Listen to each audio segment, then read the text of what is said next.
What's going on, everybody? Welcome to another edition of The Drop presented by Discover. Greg Wyshynski, Arda Ocal. It is opening night. We have a triple header on ESPN, starting with the banner being raised to the rafters. The Florida Panthers hosting the Chicago Blackhawks. That's at 5 Eastern. As well, the Pittsburgh Penguins and the New York Rangers, a heavyweight tilt. 8 p.m. Eastern, followed by the Colorado Avalanche in LA to face the Kings. That will be at 10:30.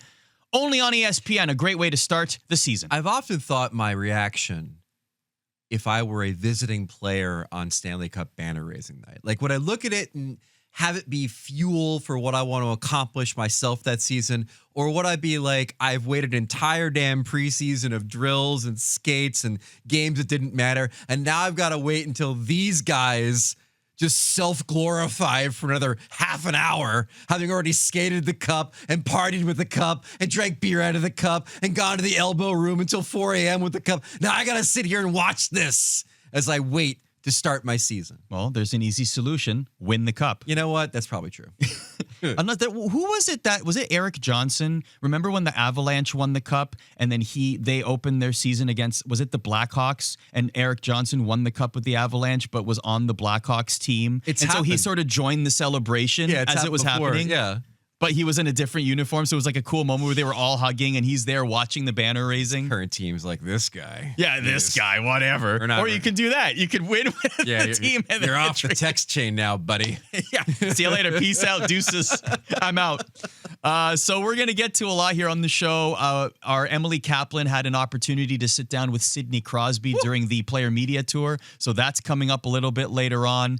As well, we had a chance to converse with one Sam Bennett. Boy, did we. Which was a great conversation. That will be a little bit later on in the show as well. But we have to start with essentially grading the offseason. Let's give a little winners and losers presented by Discover. We're going to pick teams that won the offseason and lost the offseason. And I'm going to start with the Florida Panthers. That's an obvious one. I'm putting the injuries aside to Sasha Barkov and Matthew Tkachuk.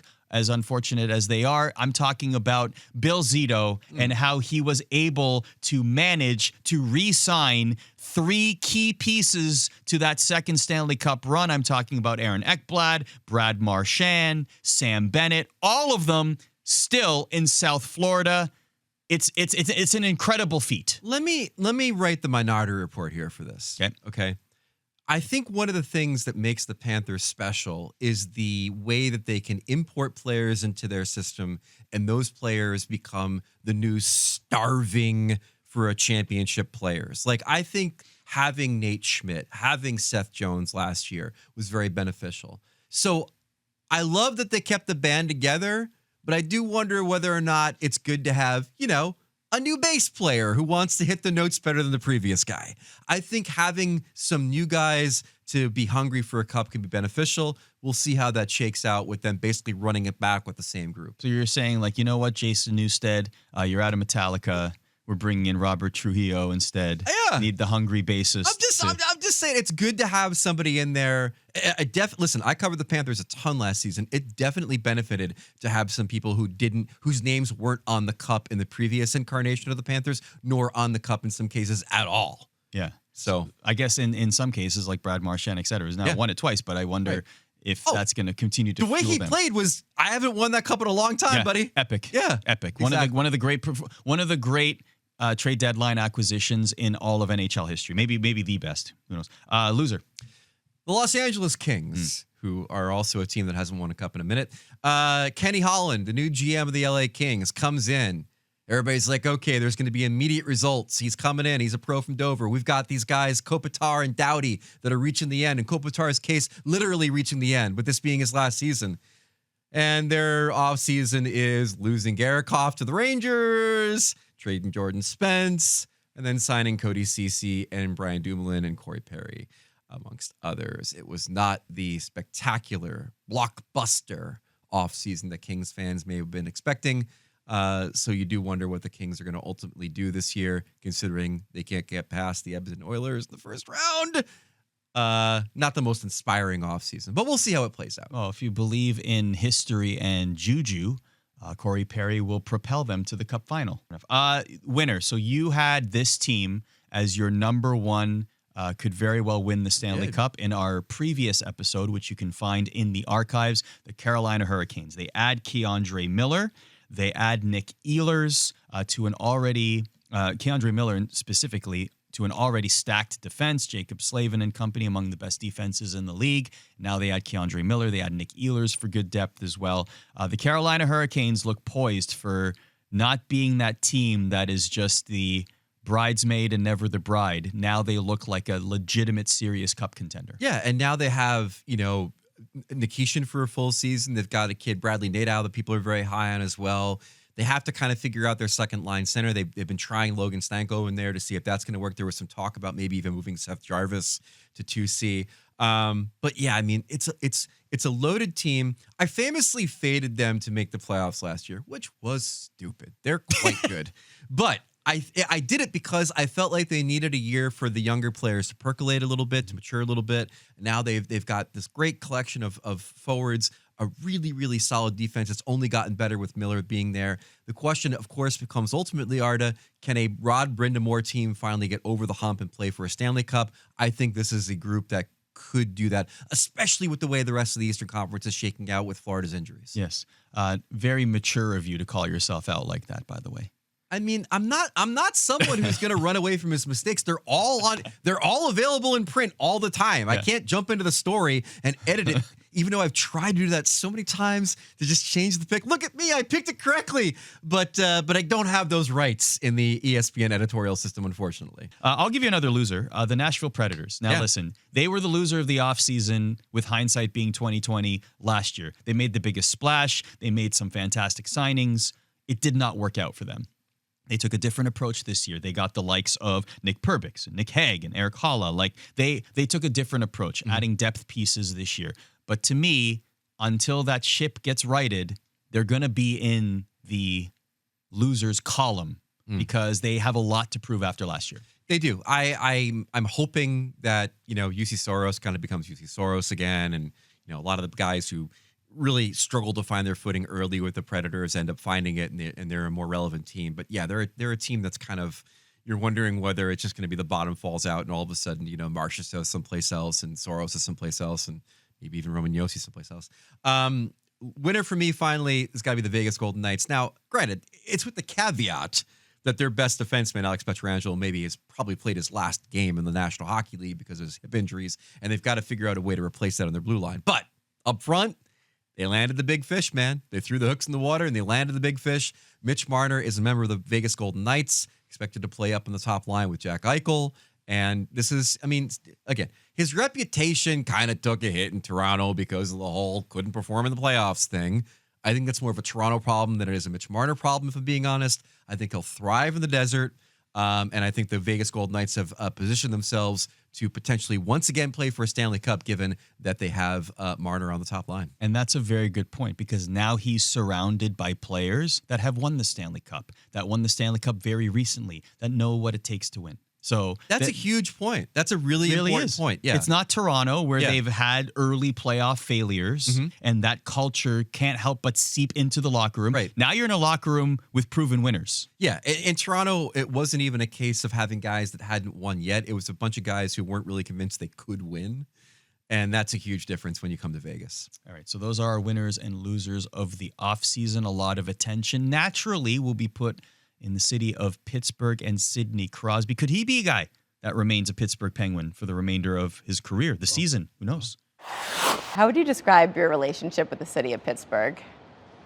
I'd say a pretty good one. It's been a long one. So I still remember my first day going there, getting to the airport, coming down the escalators, and it was packed to have that kind of welcoming. And then just, right from arriving at the rink to living with Mario, just so many amazing first impressions, but then great memories, since. So, yeah, I think just a pretty special one. It's been a long time I've been there, and I couldn't be more grateful that it worked out the way it has and that I was drafted there. What does the organization mean to you? You now have had opportunities to leave, they're rebuilding, but you're still so committed to the Penguins. Yeah, I think starting out when I did and we finished second last that year, I think, and seeing just how things have grown over the years, just the way that we started in a position like that, and then 3 years later we won the Stanley Cup, and growing up with all those guys, the guys that I was drafted with at the time, just basically you're growing up together and going through all that.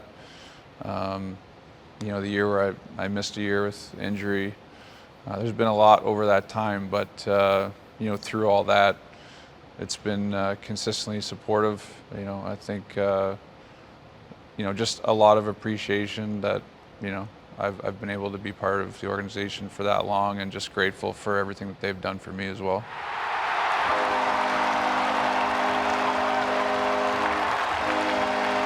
At this stage in your career, what still motivates you?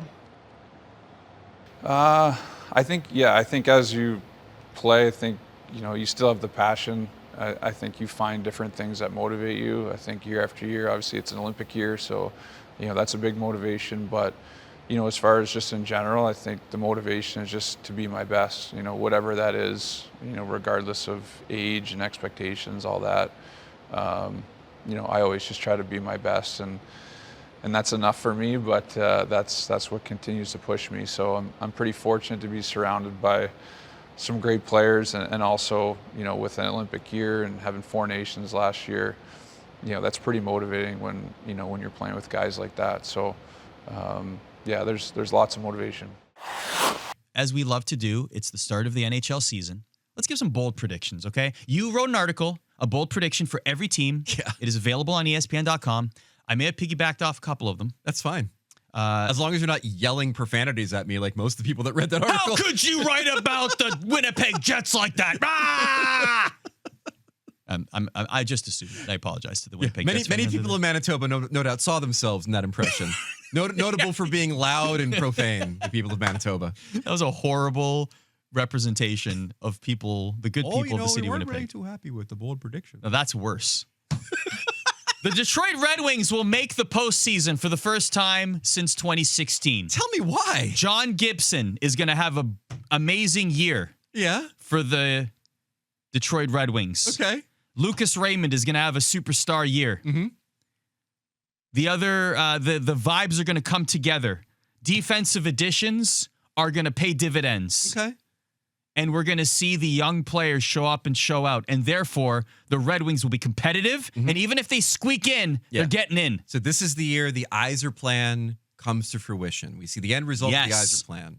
So my first one is the Tampa Bay Lightning win the Atlantic Division. Again, when we talk about the Florida Panthers being diminished for at least a few months of the season, Barkov being out longer than that, the the miles and the tires, all these trips to the Stanley Cup Finals. You have the Toronto Maple Leafs navigating a post-Marner world, and I do believe the Lightning are better than the Ottawa Senators. By that thinking, I think the Lightning are clearly the choice to win the Atlantic, and then we'll see what happens after that. And it's wild that they've been... I mean, the Atlantic is a gauntlet in itself, right, with Florida, Tampa, and Toronto. Yeah. But for Tampa to be this competitive, they had their own 3-year Cup final run not too long ago. They actually haven't won the division since 2019, so they're due for a run for back a division win. Sure. And we'll see what happens after that. I mean, they're a really, really good hockey team. Yeah.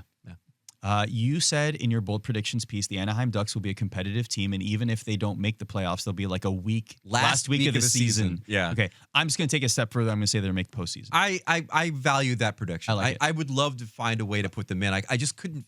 I couldn't figure out what the ultimate Joel Quenneville effect will be on the Ducks. Whether they're going to figure out how to play defense on the ice in year one, because I don't think that they play a playoff caliber team defense yet. But when you think about the great young players that they have, your Leo Carlsons and your Mason McTavishes and the great young defensemen that they have, Jackson Lacombe, and then the importing of guys like Chris Kreider now. I mean, it all kind of looks good on paper. I just don't know if it's good enough on the ice to make the playoffs. I love their goaltending situation as well. Yeah. Give Lucas Dostal the reins, and then have a couple veterans, Peter Mrazek, Ville Husso, sort of in that filling in the backup role, insurance role. I like that situation for them.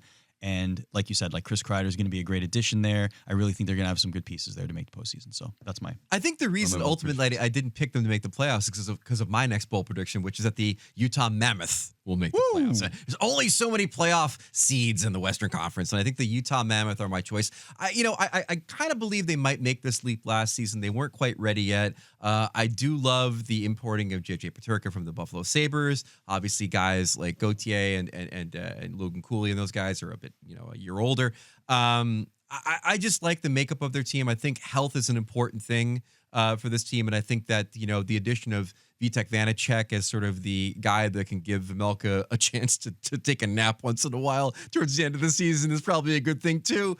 I think they squeak in a wild card for the first time. They finally have a name, Arda, and now they'll finally have playoff games in Salt Lake City. I also liked your bold prediction for the Blue Jackets in your article, Jet Greaves being the or earning the number one goaltending spot in Columbus. I'm on board with that. I can see them as a playoff contending team again. It was down to the last week last season for them. So I could see them being a playoff team. All right, one more for you. You're going to hate this. If they have a very busy trade deadline season, SZN, the New York Rangers will win the Stanley Cup. Oh, win the Stanley Cup? They're going to win the Stanley Cup. And this is purely based on historical evidence and patterns. Go ahead.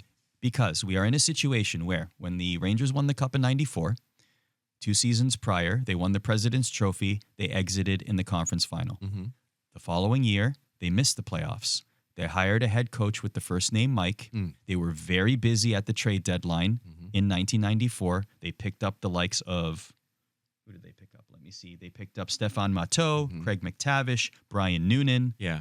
They were busy on trade deadline day. They imported the championship Oilers. Okay. Yeah. And then they won the Stanley Cup. Now, if you look back at the last 2 seasons of the New York Rangers, all of that aligns. President's Trophy out in the conference final. Miss the playoffs, hire a head coach with the first name Mike. If they are busy on trade deadline day and pick up at minimum 3 players, then history will repeat itself. It has already been written. It has already been said that the New York Rangers will hoist Lord Stanley's mug. Right, and Kennedy had a secretary named Lincoln. I think that there are significant holes in this lineup that would need to be plugged. We're talking about a massive haul at the trade deadline to fill some of the holes they have in that lineup in their last defense pairing and down the lineup in their bottom six. But I will say this about the Rangers, though. I mean, I do love some of the pieces that they have. I love moving Zibanejad to Miller's wing. I think that's going to pay off. I think Will Cooley is going to easily fill in and do many of the things that Chris Kreider did for them. I think they're on their way in some ways, but I think they make a giant leap in the next season. But I do think they're a playoff team this year. And a captain with the first letter of their last name M. Yeah. Come on, this is unbelievable. Just keeps adding and adding. Wow. All right. Well, listen, some of these predictions are bold and some of them are stupid. This one is bold and maybe stupid. I'm going to make the boldest one I've made. The draft lottery is a bunch of balls that bounce around. We can't predict how they're going to bounce, Arda, can we? Except when we can. And I predict the winner of the draft lottery next season will be a team from Pennsylvania, but not the team you're thinking about. It's the Philadelphia Flyers. Woo! What a hilarious way for Gavin Mckenna to end up in the National Hockey League than to have the Pittsburgh Penguins, the team that might finish last in the NHL, were it not for the Chicago Blackhawks, and have amazing draft lottery odds. A team that looks over at Penn State University and sees their future in dynamic forward Gavin Mckenna. To see the lottery balls bounce and Bill Daly put up the placard that says the Philadelphia Flyers have the first overall pick and add Gavin Mckenna to a collection of young talents that includes Matvei Michkov and Trevor Zegras and others. And now all of a sudden, the Penguins are flailing in a post-Crosby world whilst the Philadelphia Flyers are ascendant with a solid foundation for the future. Was that your best used car dealership balloon? Wavy man. The wavy person. So why don't we do this? Let's just abolish the draft lottery entirely And once Gavin Mckenna and Penn State win the Natty this year, we just have Rick Tocchet on the ice, shaking hands with him. True to form, a Canadian wants to get rid of the draft lottery. Why don't we just get rid of the draft, Arda, so all the good players can sign in Canada, just like how it used to be for Montreal for an entire century in this league. Just this once, just for the image, okay? Anyway. One team that will probably not have good draft lottery odds are the Florida Panthers, and that's because they're going to remain competitive and likely make the postseason, et cetera, et cetera.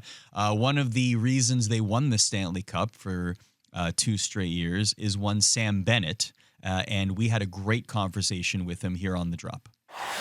And joining us right here on The Drop on ESPN, he is now a 2-time Stanley Cup champion, reigning Conn Smythe Award winner, Sam Bennett, joining the show. Sam, really appreciate you being here. I want to start, I'm a big fan of what hockey players do with their day with the Stanley Cup over the summer. I know that you had a really cool charitable component to it, but more generally, I'm curious, you won it back-to-back, so how much changes from your second day with the Cup to the first day with the Cup? Do you go to the same places? Do you invite the same people? Do you do things completely different? Take us into that thought process. It was definitely a lot smoother process the second time around. You know more what you want to do. And I mean, we were obviously super fortunate to get 2 days. So we kind of did it differently. We still did a couple of the same stops. Like we went to the same hospital together, but I made it a lot smaller this year. I think the year before it was over 200 people came, and this year was about 50. So cut that number right down, and it was more intimate, close family and friends, which was nice because I got more time to spend it with the Cup and you know, more of my closer people. Obviously, the year before was amazing too with getting to share that with a lot more people, but this year was a lot more intimate. So it was definitely nice to have that luxury. See, Wish, if you plan a wedding, it sounds similar, right? Like you want an intimate wedding versus a large wedding. Like it sounds very, very similar. Yeah. So we kind of got to test out both, which was great. Fantastic. Hey, you and I have talked before about the charity that you help run, Benny's Buddies, which pays adoption fees for shelter animals. But I don't think that you and I have ever talked about your own pet. I've got a mini Australian named Sneakers. She's both my best friend and the most annoying thing in my life. What is your relationship with your dog like? Yeah, I mean, you couldn't have summed it up better. My dog Billy she's the sweetest girl ever, and she can also be the biggest terror ever. But no, we love her to death, and we you know, it's hard to think about life without her now. She's just such a big part of it. So even on those hard days when when she wants lots of attention, she's still amazing. So we really love her. Speaking of annoying relationships, that's how I would have described you and Brad Marchand at the very beginning. But then I'm curious, though, take us back to like even Four Nations when you guys, you know, all those news stories about you guys interacting and playing on the same line and all this stuff. I'm just curious, like, how do you look back on the first time you were going to play with him on Team Canada, then he gets traded to your team, and now your relationship now? Like, how do you look back on that progression, your friendship, your relationship with Brad? Yeah, I mean, it's now our relationship's unbelievable. Definitely the first game or the first time meeting him at Four Nations, wasn't really too sure how he would be, and he was right away, you know, super outgoing, super nice. He was chirping me right away about it, about the whole the situation in the playoffs, and he just made it super light and made it. He really broke the ice right away, and I think just from there our relationship's really grown a lot, and we've actually gotten really close over the short period of time that I've known him. But yeah, he's one of those all-time teammates that is just one of the best guys to have around. Arda mentioned you won the Conn Smythe, your playoff MVP, in the Cup win last season. Like, reflecting on it, what did that mean to you? What sort of moment is that for thinking back to you being the kid in the driveway playing hockey, that kind of thing. It's every kid's dream to win the Stanley Cup, and being fortunate enough to win it twice, and with how last year went, the incredible playoff run, and personally, it's some of the best hockey I've ever played. So yeah, I mean it's really incredible. I feel like I haven't fully sat back and fully appreciated where I'm at. I mean, it's been such a short summer, and now we're back to training camp again. So I'm sure in the future I'll look back and maybe appreciate it more. And right now I'm just focused on another season, focused on doing it all again. So haven't had a ton of time to really I guess fully appreciate how amazing it was. Well, speaking of being focused, fans and the media were certainly focused on the Panthers after the Cup win, right? The summer of unrestricted free agents, but somehow the Panthers stay together and we're making core 10 jokes, right? Like the fact that this team is so well put together and the vibes are immaculate. I'm just curious though, like as much as you're willing to share, Sam, especially you that were in contract years, negotiating, how much were you talking to your other teammates? How much were you wanting the band to stay together? Like, take us into that world a little bit, as much as you can. It was weird having a bunch of guys, and well, I guess three of us in the same position, not sure if we're going to stay or leave. Actually, Eki and Marshy are, probably two of the guys that I'm most close with on the team. So, yeah, we definitely talked a lot throughout the process, and just like, hey, what's going on? Are you staying? And we all, obviously our goal was to stay, but we didn't know how it was gonna happen. We didn't really talk numbers, obviously, but we just talked like, yeah, like there's a chance like we could all stay. And obviously I signed first, and I still, after I signed, I thought we might be losing one of them. And then shortly after they both texted me and said they're both staying. So that was music to my ears. I couldn't be happier. I'm still amazed that it got done. But it just shows how badly everyone wants to stay here and be a part of this team. And we really have the chance to do something pretty historic with this group. So I think it means a lot to everyone. Everyone is on the same page. They all want to win and be a part of this. So yeah, we couldn't be happier. We got everyone back together. Yeah, I was going to ask you about that, Sam. Like, we're talking about an accomplishment if you guys pull it off for a third time that no one's done since the dynastic Islanders of the early 1980s, right? And you keep the band back together, like Arda mentioned. The first time you win, the motivation's there. You're starving for the cup. Then you want to win it a second time because it felt so good. And now it's the third time. And so what is the prime motivation for the Panthers to make a fourth straight trip to the Stanley Cup final to win a third cup? And is it partying in South Florida after you win it? Yeah, I mean that's a good part. That's a lot of fun. The celebrations after, I think we topped our celebrations this year after the first year. But no, I think the motivation is just, it's addicting winning. It truly is. And we've got the taste of it now. And I think we know what it takes and how much it takes, and everyone's prepared to do the work to do it again. And I think everyone's as addicted as I am to the feeling of winning. And yeah, we're not close to stopping. So Sam, I'm the Canadian of the show. Wish is the American of the show. I'm obviously very happy after the results of Four Nations. The Olympics is coming up. This is circled on every hockey fan's calendar, every sports fan's calendar. I want you to be completely biased with this answer. Sam Bennett, cater to my patriotic heartstrings here. Why will Team Canada win gold at the Olympics? I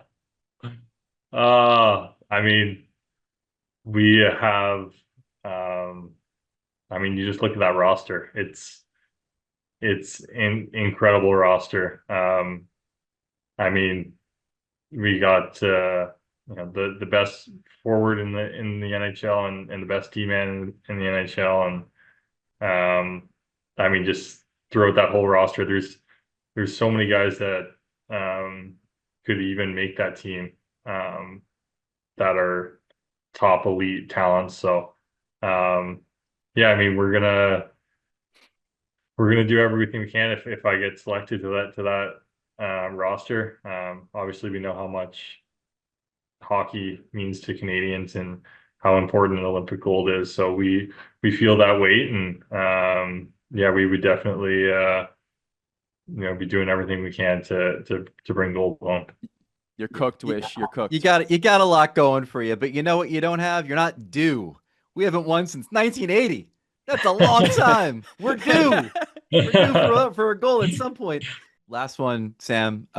You've had the honor, I believe, in playing in an outdoor game when you were with Calgary in Saskatchewan, correct? That's correct. Yeah. Yeah. So now you get this one. I'm sure the atmosphere might be a little bit different at the Miami Marlins Stadium, but the Panthers get their first outdoor game. What are your thoughts on outdoor hockey in South Florida at the Winter Classic? Yeah, I think it's going to be amazing. I still look back at that outdoor game, and it was an amazing experience. The weather was definitely a little different than it's going to be in Florida, but I'm sure it's going to be an amazing experience. It's just such a unique way to play the game, and I think it's the best way to play the game is outdoors. So it'll be a cool experience for all the fans, I'm sure, and us players are really looking forward to it as well. Sam Bennett joins us here on ESPN's The Drop. Sam, really appreciate your time. Thanks for this. Yeah, thanks, guys. Speaking of additions, you have seen it on the table the entire show. Our good friends over at Trophy Smack have gifted us a North American Hockey Championship of the Universe. Yes. This championship title will be defended here on The Drop as we march toward the Olympics and what hopefully will no doubt be another monumental clash between Team USA and Team Canada. Here on The Drop, we have decided that we will keep that flame alive all the way until the Olympic break in February. And how will we do that? Representing the United States, representing Canada. This title will be on the line frequently. Yeah. And so I have to admit right now that it sickens me as an American that you currently have this belt based on Four Nations. I cannot wait for the next USA versus Canada matchup to deal with getting this belt back. I'm not waiting to Italy. Okay. I'm gonna say right now, Arda, that we put this belt on the line for a National Hockey League matchup. Canada versus the USA. We will sanction this game as a battle for the belt. October 21st. My New Jersey Devils take on your Toronto Maple Leafs, and the belt will be on the line if the Devils beat the Leafs in Canada, in the center of the hockey universe. The belt comes to Greg Wyshynski. I accept these terms. This will be on the line for that particular matchup, and you can look forward to us defending the honor of the United States and Canada all throughout our shows here on The Drop, presented by Discover, as we lead on to the Olympics. Jack, we cannot wait. Luke, hopefully Quinn, if you can hear me, defend my honor. Bring the belt home. I guess in this case, Austin Matthews is sort of a traitor. Austin? Several turnovers at key times. Pretend it's the playoffs. Wow. Wow. I don't like this no Mitch situation here. All right. Thanks for watching The Drop presented by Discover. This is staying in Canada. It's coming home, baby.